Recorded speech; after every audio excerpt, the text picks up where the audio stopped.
how, how did you find because you talked about meeting Miranda and you were already sort of working through this, like the consequences of your behavior in your early 20s and learning a lot more about, your agency and direction and how you wanted to sort of, move forward in your life and how much you could like apply yourself in terms of the hustle.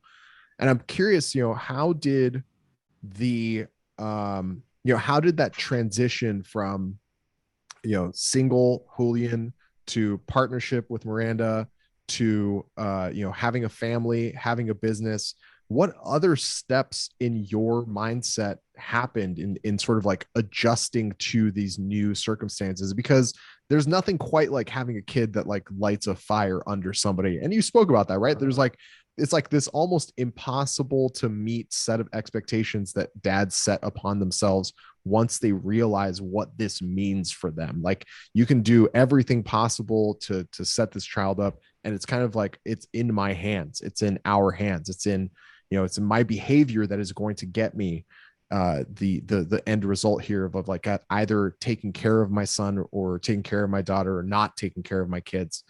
And I'm curious, you talked about that fire being lit and you started studying and looking and wondering, but that's on like the business side, right? So like, how did Julian as a person adjust? How did you change as like a human? Like, did you have to fix your habits? Did you have to become more more prioritized with your time, or more zen, or more, sort of like accepting of your existing world and like sort of dealing with it? Or did you just kind of find you were able to like slide into those shoes without having too much of a rough ride?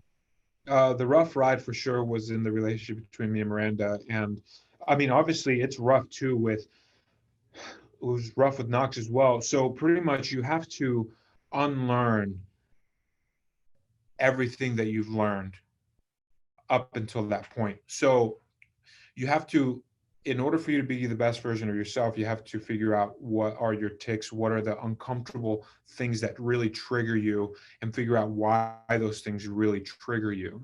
So we did a lot of therapy together, me and Miranda, and I'm glad we did, because, and then once I realized that I had a lot that I was internalizing, and we all do, we really, really all do. I think that's one of the biggest things that people just won't admit, or even if they do admit it, they just choose to not address it, like look back at it. So many people, the older you become more stubborn in the way you are, and people don't really like change. Like, who wants to change in their mid 20s, young in your 30s? You're like, no, I know who I am. It's like, you really, really don't actually.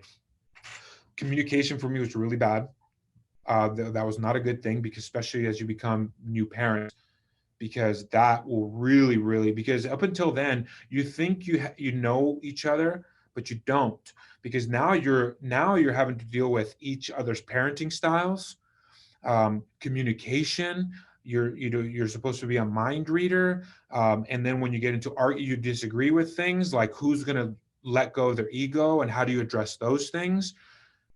That is extremely difficult. And then dealing with, as a father, it's really hard. A lot of the times you feel useless in the first 6 months, because you're like, baby cries, mom nurses, and then if like mom's exhausted and gives you baby, they don't really want you that much unless they want to take a nap, but then they wake up and they want mom.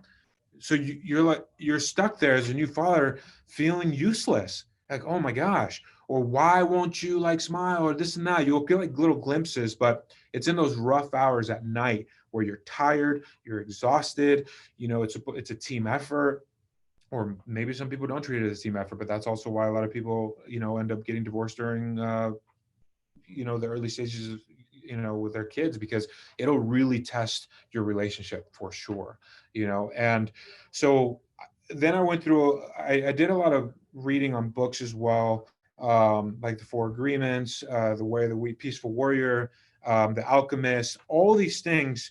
That, because once we moved, we didn't have therapists anymore. The journey is ongoing. It's constant. The minute something triggers you, that's a great learning opportunity. So instead of being triggered and getting angry, maybe you might react at the moment because we're all human. So ultimately, yeah, we have emotions, but taking that lesson and asking yourself, why did that trigger me so much? Because if you can figure out why that did and address that with yourself, and then take that and communicate that with your partner, you're only going to make that bond so much stronger. I think that's what's missing with men, is this attitude of what a man's supposed to be.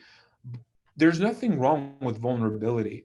Now, if you're going to take advantage of vulnerability and use that to have people feel bad for you all the time, that's abusing vulnerability. You want to be vulnerable with yourself, be kind to yourself, and then use that to strengthen you, and then just keep moving forward. And I think that is something that I really had to work on, is constantly like just slowing down and asking myself, why are you getting triggered by this? Like, why are you getting triggered by this? And that was uncomfortable. It really, really was. um so yeah, but it's helped me get to where I'm at now. So there's Having a difficult conversations is no longer as difficult because you just get more comfortable with having them.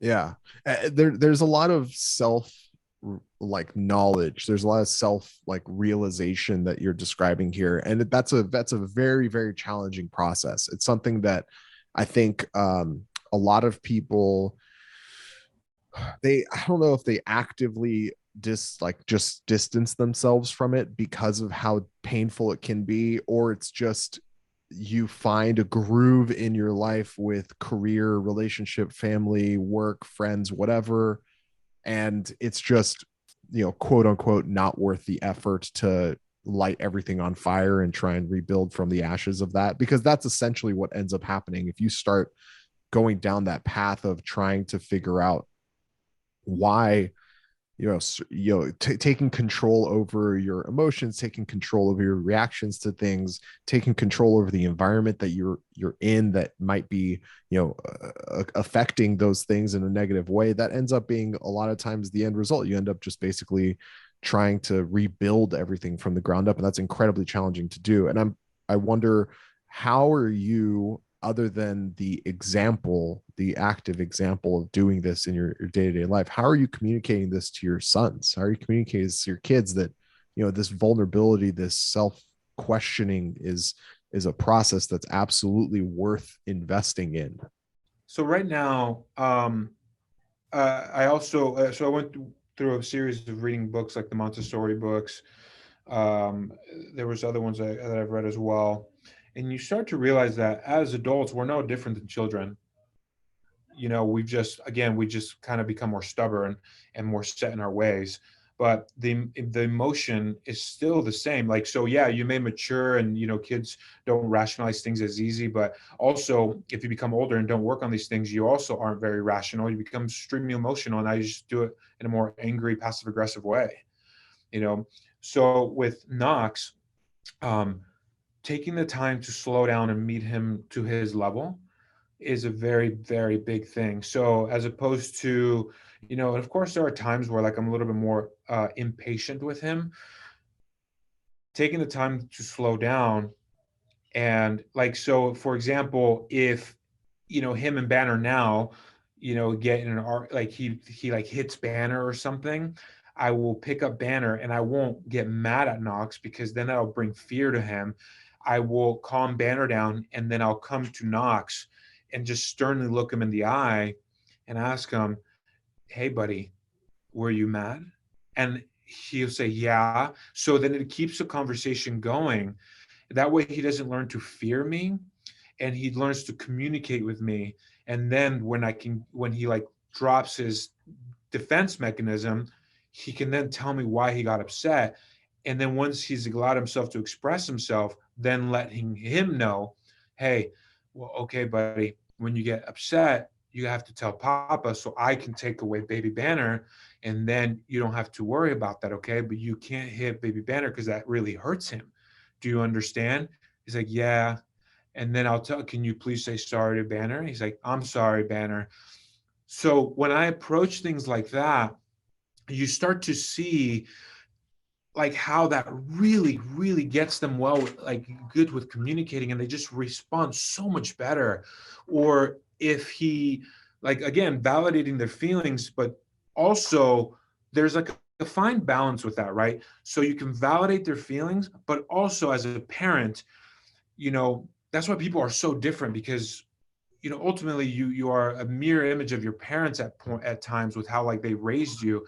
So when he tells me something like I tried not to use the word be careful so much, or like, and still just say, hey, be aware of this, or hey, pay attention to what's going on. Or if he says he's scared of something, be like, hey buddy, like look, and I try to show him why not to be scared of him. I was supposed to, like, no, don't be scared, like, no, you're not scared, but he is scared, so again, doing that requires a huge, huge level of patience that not many of us have, because we're so caught up in our own issues that we tend to take it out on our kids. There's been times where I felt like I've took it out on Knox before, especially when that's the things that are difficult to balance with street parking. When things in the community take off, when the page is going nuts, 2020 was extremely difficult for us.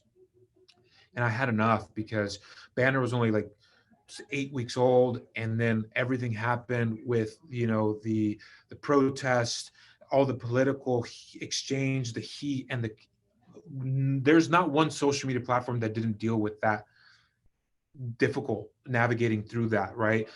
And that was really hard, because I felt myself taking it out on the boys, where they Knox, I could just see it. He was like, hey papa, like, can we go to the park, or can you do zoom with me? Or hey papa, like, he just wanted to spend time, he wanted my attention. And I was like, no, it's not right now, not right now, and but and that does not make me feel good. So what I'll do at the end of the day is always make sure to have my moment to slow down with him. And when I'm tucking him in at night, to say, hey buddy, I'm really sorry today, I was really frustrated, I wasn't mad at you. Because whether you think that they start understanding, they really, really do. And then he'll say, oh, it's okay papa, like, it's okay. I'm like, it's not okay buddy, just say thank you papa, because that wasn't okay, I'm really sorry, and I love you. And then it just gets that out of my chest. I feel like I can reset and start the next day feeling fresh again. um, but like I was saying, it requires patience and attention to those moments. And I think, going back to one of the comments I said earlier, where you take these successful people that just grind and they create what their version of success looks like for their family, but they didn't feel successful in the relationship with their kids. And those are the moments that I don't want to miss, because it's so important. The first years of, like, 5-7 years of their life, sets them up with how they're going to be as adults. And so right now is the time, and that those are the moments I'm trying to be present for.